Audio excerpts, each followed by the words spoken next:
Il Comune di Udine ha avviato il procedimento per revocare il servizio di refezione scolastica. La ditta al centro dell'inchiesta che ha portato all'arresto di 4 persone sul fronte giudiziario. Sono iniziati oggi gli interrogatori. L'Ordine delle Professioni Infermieristiche di Pordenone ha deciso di sospendere 73 infermieri non vaccinati che non potranno più lavorare. Anche l'Ordine dei Medici pronto a cancellare dall'albo i Novax. L'avvio del prossimo anno scolastico vedrà tutti gli studenti in classe. La rassicurazione del ministro dell'istruzione Bianchi oggi in Friuli, la DAD dice, potrebbe presto essere un ricordo anche grazie ai vaccini. Sì al Green Pass per aiutare le attività ancora bloccate come grandi eventi, stadi e discoteche. No alla carta verde per andare al bar o ristorante. Questa la posizione del presidente Fedriga, attese a breve le decisioni del governo. Dopo la cessione di De Pole Musso, l'Udinese si lancia sul mercato, ufficializzato Udogie, dal Verona arriva anche il portiere Silvestri, addirittura d'arrivo anche l'affare Glick, 3 i nomi possibili dall'Atalanta.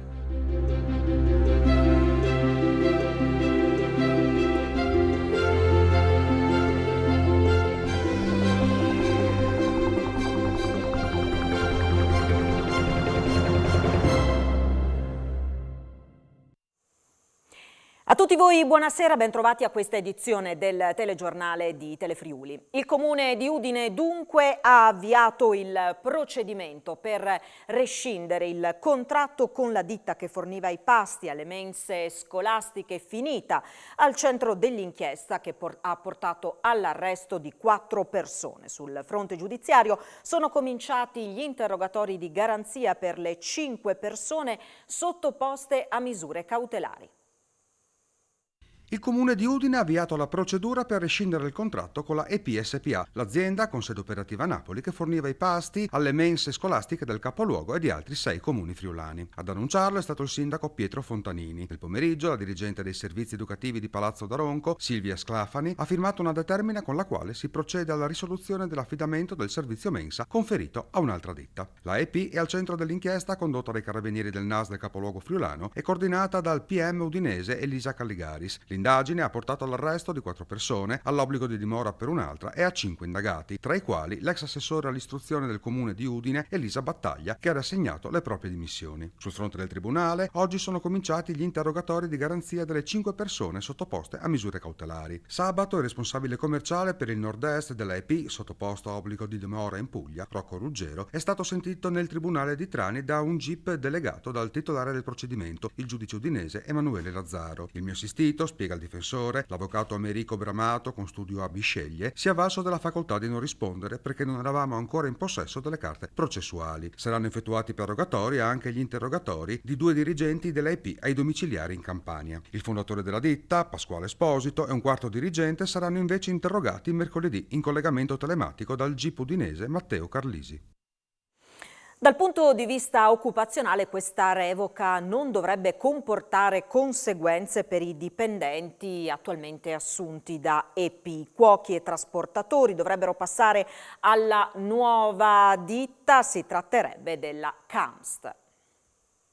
L'appalto del servizio di refezione tolto alla EP passerà per scorrimento, come da regolamento, al secondo classificato, ovvero alla Camst di Bologna, già referente del servizio prima del subentro dell'azienda campana, avvenuto a metà 2020. Come previsto dal contratto collettivo nazionale, il personale attualmente impiegato tra Udine e il centro cottura di Ruda potrebbe così essere riassorbito dalla precedente ditta appaltatrice, che possiede un centro cottura proprio in viale Palmanova, a sud del capoluogo friulano.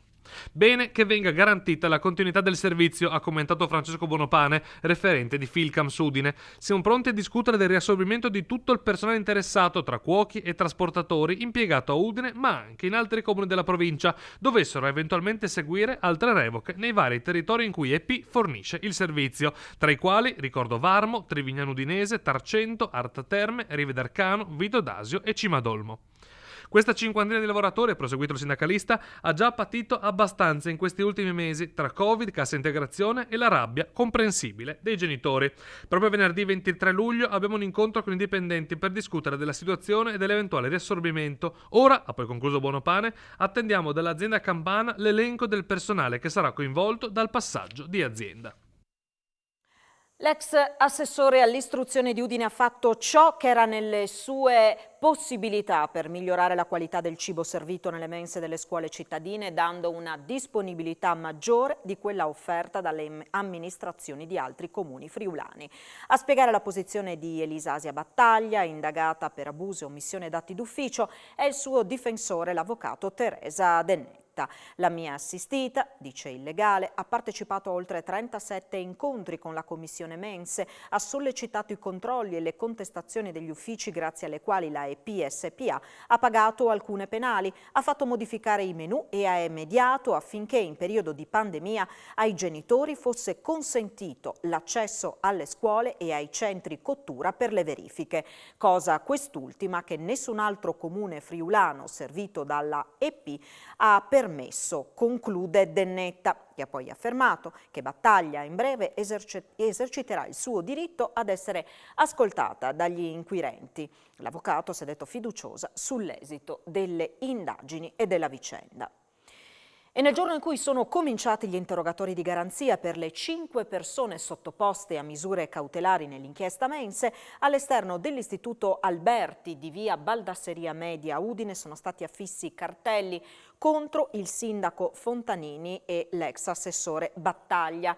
Rei, secondo gli ignoti che li hanno affissi, di aver sostenuto la EP SpA, azienda a cui era stata affidata in appalto la gestione delle mense. Dai manifesti, con toni e parole discutibili, si è subito dissociata la rappresentante mensa della scuola, Yasmin Damiano. Trovo quel manifesto vergognoso, ha commentato, prendendo le distanze dalla frase e dal gesto. Non intendiamo interferire con le decisioni politiche, il nostro obiettivo era che il problema venisse a galla, così come è stato, conclude. L'Ordine delle professioni infermieristiche di Pordenone, attraverso un consiglio direttivo straordinario, ha deciso di sospendere dall'albo fino a fine dicembre o ad avvenuta vaccinazione i 73 infermieri non vaccinati. Inutili gli ultimi tentativi di convincerli. L'Ordine delle professioni infermieristiche di Pordenone, attraverso un consiglio straordinario convocato nel pomeriggio di oggi, ha deciso di sospendere gli infermieri non vaccinati segnalati dal Dipartimento di Prevenzione di ASFO. Abbiamo preso atto dei 74 in realtà nominativi comunicati dal Dipartimento di Prevenzione dell'ASFO, anche se poi abbiamo sospeso 73 persone perché una di queste ci è arrivata proprio in extremis dal Dipartimento di Prevenzione il fatto che era un'infermiera veneta già vaccinata che noi risultava infermieressa Giulia, ha mandato chiaramente il certificato e quindi come tale l'abbiamo eliminata dai sospesi. Anche gli ultimi tentativi di convincimento non sono andati a buon fine. C'è qualche collega che so che ha tentato di convincere chi era indeciso, diciamo così, oppure non era convinto ancora, però insomma da che mi risulti non sono tornati sui loro passi. Da ora, se qualcuno dei sospesi lavorasse, incorrerebbe nel reato di esercizio abusivo della professione. Mi dispiace perché insomma alla fine sospendere i colleghi è sempre un problema, siamo già pochi, quindi sicuramente provocheranno dei problemi anche alle aziende, pubblico private che siano. Questa è una sospensione temporanea fino al 31/12, come previsto dalla normativa, o fino a che non si vaccinano o che non dimostrano che non possono vaccinarsi. Stessa sorte potrebbe toccare agli infermieri degli altri ordini provinciali, per i quali sono già partite le lettere. Diverso il discorso dei medici, come conferma il presidente regionale di Omceo, Guido Locchini. L'ordine attenderà la fine delle procedure di tutte le aziende, ma poi provvederà alle dovute sospensioni. Intanto, oggi all'ordine dei medici di Udine sono arrivati una decina di nominativi di sanitari già sospesi da parte dell'azienda Friuli Centrale. E sono 6 oggi contagi da Covid in Friuli Venezia Giulia su 1523 tra tamponi molecolari e test rapidi antigenici eseguiti. Non si registrano decessi, nessuna persona risulta ricoverata in terapia intensiva, mentre i pazienti accolti in altri reparti restano 9. Le persone in isolamento sono 240. E sono ore decisive queste per quanto riguarda le scelte del governo sul Green Pass. Il presidente della Regione Fedriga dice sì alla carta verde per aiutare attività ancora bloccate come grandi eventi, stadi, discoteche, ma no al Green Pass per andare al bar o al ristorante. Si è aperta la settimana che dovrebbe portare a un'estensione dell'obbligo del Green Pass, rilasciato solo dopo aver completato il ciclo di vaccinazione. Il CTS è preoccupato per l'aumento dei contagi e la carta verde pare un argine da sfruttare, ma sul fatto che sia obbligatoria solo per grandi eventi o anche nella vita quotidiana, la disputa è aperta. Per il presidente della Conferenza delle Regioni, il governatore Massimiliano Fedriga, va usato non in maniera indiscriminata, ma solo per far ripartire chi è ancora fermo. Penso alle discoteche, penso ai grandi eventi, penso per esempio agli stadi che ancora sono molto limitati. Su questo allora utilizziamo una cosa per aprire di più. Dopodiché io mi auguro che la campagna importante vaccinale che stiamo facendo con grande successo a livello nazionale, grazie a un importante contributo delle regioni, come stiamo monitorando nei paesi dove i vaccini sono molto diffusi, impediscono la malattia grave, perché il problema del Covid è la saturazione degli ospedali e per questo ne abbiamo chiesto appunto anche di cambiare parametri, non andare più verso quanti contagi ci sono ma quante ospedalizzazioni ci sono, perché sono quelli ovviamente che creano il dramma del Covid. Oggi i numeri fortunatamente nel nostro paese, malgrado l'aumento di contagi, sono ancora contenuti in termini di valore assoluto e fortunatamente gli ospedali non sono vuoti o comunque hanno pochissimi pazienti. Sulla possibilità dell'obbligo del Green Pass per bar e ristoranti, Fedriga la pensa come il leader della Lega, Salvini. Con i numeri che abbiamo adesso sarebbe veramente una scelta incomprensibile da parte dei cittadini. Noi oggi dobbiamo utilizzarlo per aprire ciò che è chiuso. Dopodiché se la situazione peggiorerà, cosa che non mi auguro e cosa che non mi auguro anche perché la campagna vaccinale sta andando avanti, è chiaro che allora le scelte potrebbero essere diverse.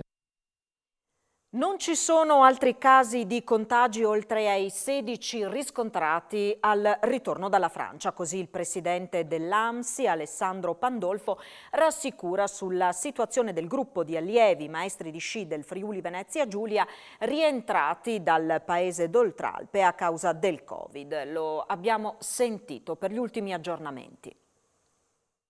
Qual è la situazione attuale? Perché diciamo immediatamente erano stati riscontrati 16 casi. Sì, 16 con 2 presunti perché avevano i sintomi e quindi io ho dato il numero presunto. C'è qualcuno che è stato contagiato nonostante il vaccino, è asintomatico ovviamente. Io spero che tutti guariscano, che anzi molti dei ragazzi hanno già il primo vaccino. Molti dovranno farlo in questi giorni, il secondo. Ai primi sintomi io ho sospeso il corso. I primi che sono rientrati sono subito andati, che sono veneti, sono subito andati a fare il tampone e ci hanno comunicato mentre noi eravamo in viaggio che erano positivi. Mi è dato sapere, almeno da quanto mi hanno scritto i ragazzi, sono tutti messi in isolamento, chi aveva i sintomi o chi è risultato positivo o in quarantena. I ragazzi sì, sono stati attenti per quanto mi riguarda, anzi i poveri hanno anche dovuto sopportare una struttura che non era assolutamente all'altezza, che si è rivelata non all'altezza. È stata la partita domenica, per cui puoi immaginare degli italiani all'estero in una finale di Coppa d'Europa, che anche quello probabilmente non ha aiutato, però penso, i ragazzi erano lì, non è che sono andati in giro. Resta alta l'attenzione per quanto riguarda i centri, i campi estivi, ma anche il ritorno nel nostro paese delle persone che hanno soggiornato in paesi stranieri. Su questi temi fa chiarezza oggi il vicepresidente della Regione con delega alla salute, Riccardo Riccardi. L'azienda sanitaria universitaria Friuli Centrale ha rinforzato la sorveglianza sanitaria anche sui giovani residenti in regione per contenere la diffusione del coronavirus.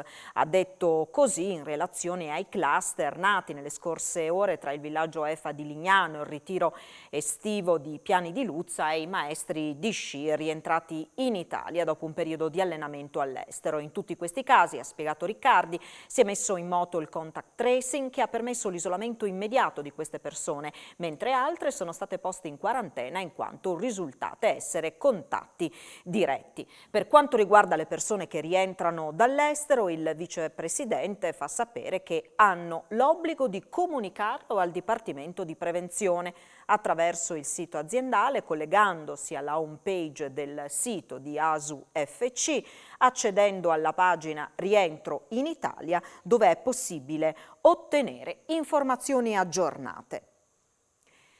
L'avvio del prossimo anno scolastico vedrà tutti gli studenti in classe. Questa è la rassicurazione arrivata oggi dal ministro dell'istruzione Patrizio Bianchi in visita in Friuli. La DAD, secondo l'esponente di governo, per come è stata conosciuta potrebbe presto essere un ricordo anche grazie alle vaccinazioni. A settembre tutti in classe, è questa l'indicazione del ministro dell'istruzione Patrizio Bianchi espressa oggi durante la sua visita a San Vito al Tagliamento e Pordenone. Il nuovo anno scolastico, a meno di picchi di contagio, non lascerà a casa nessuno. Noi abbiamo messo da tempo la presenza, la scuola in presenza come la priorità assoluta. Noi l'abbiamo detto fin dall'inizio, quando durante l'ondata ultima abbiamo voluto che i bambini rimanessero a scuola, quando abbiamo limitato al massimo per gli altri e quando abbiamo voluto fare gli esami in presenza. Poi la scuola d'estate, che è stato un grande successo, ha permesso di recuperare moltissime delle attività perdute. Stiamo lavorando, abbiamo più di 1 miliardo già investito per la sicurezza, abbiamo investito per le persone, abbiamo investito per i trasporti e quindi siamo pronti. La presenza in classe sarà garantita anche grazie alla vaccinazione dei docenti. Attualmente siamo all'84%, mi ha detto il generale Figliuolo ieri, della prima dose e al 75% della seconda. C'è stata una risposta molto responsabile e terremo conto anche di questo. La didattica a distanza potrebbe così andare in soffitta, se non come supporto alle lezioni. Noi abbiamo questa immagine della DAD come quella che abbiamo vissuto, cioè la lezione frontale semplicemente intermediata. Questa mi pare che sia superata. D'altra parte c'è tutto il mondo che sta studiando sull'uso delle tecnologie per aprire, non per chiudere. Questo è un altro tema però. Noi stiamo lavorando per una scuola in presenza che sappia usare anche tutte le tecnologie senza paura, ma quella forma mi pare che sia superata.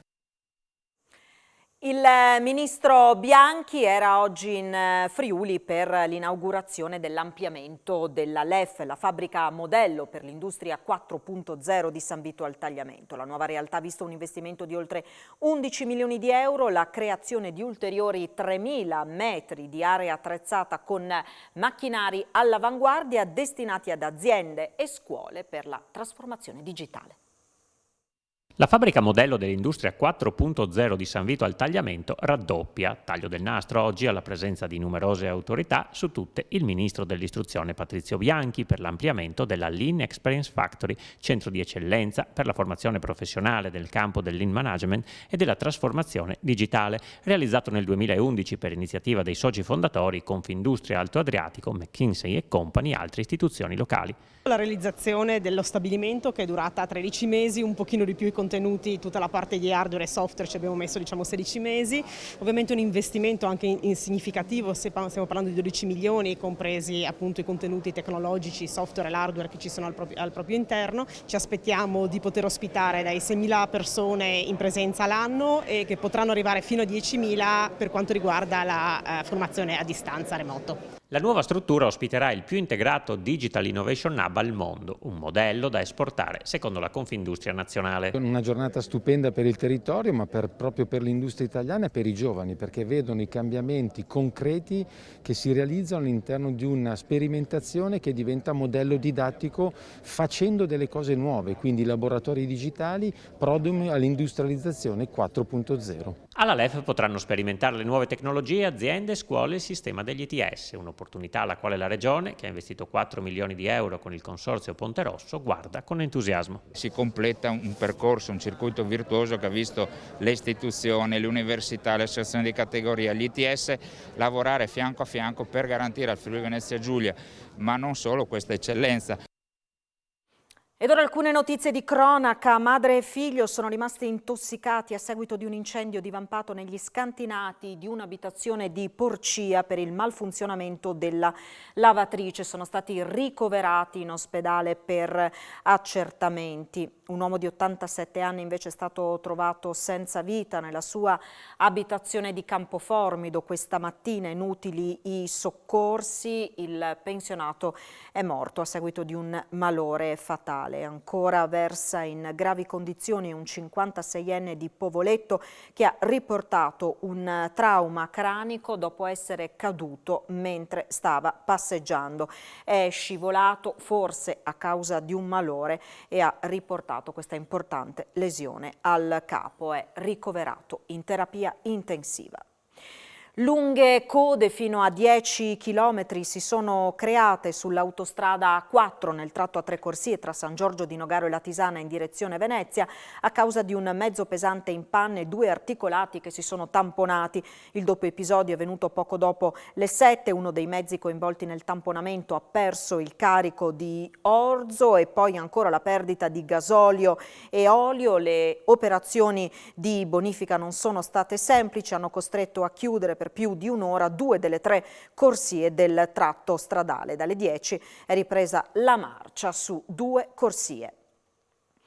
Non si esclude il dolo per l'incendio che nel tardo pomeriggio di ieri ha coinvolto 3 furgoni ed uno scuolabus parcheggiati all'interno di un cortile in via Einaudi. Nessuna persona è rimasta ferita. Per domare le fiamme sono intervenuti i vigili del fuoco da Portogruaro, Lignano e Latisana con 2 autopompe, un'autobotte e 12 operatori. Le cause dell'incendio sono al vaglio dei vigili del fuoco. Tenta di scappare da un posto di controllo della polizia locale di Reana del Roiale sulla statale 13 Pontebana, inseguito e controllato dagli agenti, è risultato guidare con la patente falsa. È stato denunciato. Per lui anche una multa di oltre 5.000 euro. Dovrà pagare una multa di oltre 5.000 euro un cittadino albanese trovato alla guida di un mezzo con la patente falsa. Durante alcuni normali servizi di controllo nella mattinata di mercoledì, gli agenti della polizia locale di Reana del Roiale hanno sottoposto a controllo il conducente di un veicolo con targa italiana lungo la strada statale 13. A insospettirgli una manovra di guida dell'automobilista che alla vista della pattuglia aveva cercato una via di fuga. Una volta fermato dopo aver esibito i documenti, lo straniero ha mostrato una crescente insofferenza, tanto da indurre gli operatori a un controllo più capillare. A seguito della verifica della documentazione che aveva esibito, grazie a un'apposita strumentazione e con il supporto fondamentale di un agente esperto, sono emersi elementi di difformità. Nonostante la buona fattura, infatti, la patente di guida è risultata falsa ed è stata sottoposta a sequestro penale. Il cittadino albanese è stato denunciato ed è stata elevata una sanzione di 5.100 euro. Ancora notizie di cronaca, una pensionata di Tricesimo ha rinvenuto nel giardino di un'abitazione abbandonata una granata da mortaio della Seconda Guerra Mondiale.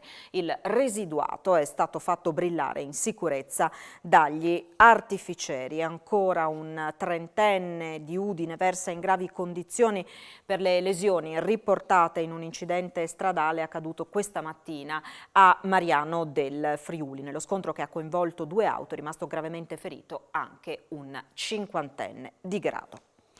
Dopo la maglia nera che Legambiente ha affidato al Consorzio Turistico del Tarvisiano per i concerti impattanti organizzati in alta quota, il direttore del Consorzio ha respinto le accuse annunciando un'azione legale con richiesta danni nei confronti del presidente del circolo ambientalista della Carnia Valcanale. Proprio a ridosso della querelle scatenatasi con l'assegnazione dei vessilli della Carovana delle Alpi, il No Borders questa mattina ha annunciato di aver ricevuto il parere favorevole per ampliare la capienza dei concerti che si svolgeranno al Lago Superiore di Fusine. Questo grazie anche alla vastità dell'area utilizzata che permette un pubblico più ampio ed un distanziamento sociale garantito. Ricevuto il via libera, da domani saranno messi a disposizione ulteriori 450 posti.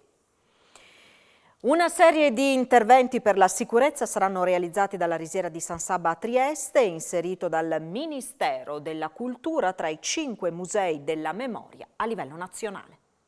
Adeguamenti antincendio, creazione di un'area di sosta per i visitatori e sistemazione degli spazi dedicati a mostre e conferenze. Il Comune di Trieste ha presentato durante i lavori delle commissioni consigliari gli interventi previsti alla Risiera di San Sabba, unico campo di sterminio con il forno crematorio d'Italia. Si tratta di opere sotto il profilo edile da 700.000 euro con la creazione di uscite di sicurezza al momento completamente assenti e adeguamenti degli impianti, nonché la creazione di un elevatore per persone diversamente abili. Tutte le opere sono state condivise con la sovrintendenza sovrintendenza e verranno eseguite senza chiudere il museo e completate entro primavera. Agli investimenti edilizi da 700.000 euro se ne aggiungono altri 500 per la sistemazione della sala conferenze, per la promozione e la creazione di nuovi spazi per mostre temporanee. Tutti i fondi derivano del Ministero della Cultura, che ha inserito la risiera nei 5 monumenti nazionali della memoria.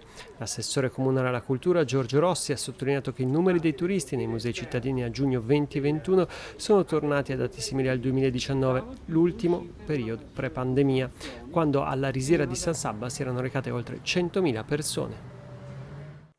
Le università di Udine e Trieste sono rispettivamente al terzo e al quarto posto nella classifica annuale del Censis relativa agli atenei italiani statali di medie dimensioni, cioè con un numero di iscritti compreso tra 10 e 20.000. La classifica conferma al primo posto Trento con un punteggio di 97,3. Siena, 94 punti, scala una posizione e si colloca al secondo posto, scavalcando Sassari, 92,8, che retrocede in terza a pari merito con Udine. L'Ateneo Friulano avanza di 3 posizioni grazie ai 18 punti guadagnati per l'indicatore comunicazione e servizi digitali. La quarta posizione è mantenuta dall'altra università regionale, quella di Trieste, con un punteggio di 92. Tra i mega atenei statali, quelli con oltre 40.000 iscritti, nelle prime 2 posizioni si confermano l'Università di Bologna e quella di Padova. Per quanto riguarda i grandi atenei, da 20.000 a 40.000 iscritti, Perugia mantiene la posizione di vertice. La temuta contrazione nelle iscrizioni a causa della pandemia nell'anno accademico 2020-2021, sottolinea il Censis, non c'è stata, anche grazie alle misure eccezionali di sostegno del diritto allo studio approvate. Al contrario, la crescita del 4,4% degli immatricolati consolida l'andamento positivo che si ripete ormai da 7 anni. Ed è stata firmata questa mattina al rettorato dell'Università di Udine una convenzione quadro per la ricerca e lo studio a favore delle autonomie delle regioni a statuto speciale. A firmare l'accordo, oltre all'Ateneo, anche la Regione Friuli Venezia Giulia, la Valle d'Aosta e le province autonome di Trento e Bolzano. Tutti uniti per difendere la specialità, ma ora anche per studiarla. E questo è il contenuto dell'accordo quadro tra regioni autonome Friuli Venezia Giulia, Trentino Alto Adige e Val d'Aosta, siglato con l'Università di Udine. All'Ateneo Friulano il compito, insieme ai poli universitari delle altre regioni, di organizzare conferenze, seminari, studi e ricerche sull'autonomia delle regioni a statuto speciale. L'accordo prevede soprattutto di avere un approccio scientifico ai temi della specificità e dell'autonomismo. Quindi è evidente che questa è una cosa abbastanza importante per noi, effettivamente centrale, che si leghi l'attività cosiddetta di ricerca su temi che sono stati già sviluppati nel laboratorio sulle autonomie speciali da parte del nostro Dipartimento di Scienze Giuridiche con tematiche che sono di estrema attualità, che quindi vanno dalle questioni fiscali, questioni che riguardano lo spopolamento della montagna, le questioni transfrontaliere, quindi tutta una serie di ambiti in cui le specificità delle diverse autonomie, anche che sono rappresentate da questi 4 enti, trovano sostanzialmente concretizzazione. Bisogna passare dalle dichiarazioni e dagli auspici a fatti concreti. Questa convenzione tra le 3 regioni a statuto speciale alpine e la nostra straordinaria università mette proprio i ferri in acqua, perché si tratterà di proporre, visionare, implementare alcuni argomenti fondamentali della specialità. La specialità, in un momento che magari viene attaccata da un neocentralismo, va invece rilanciata.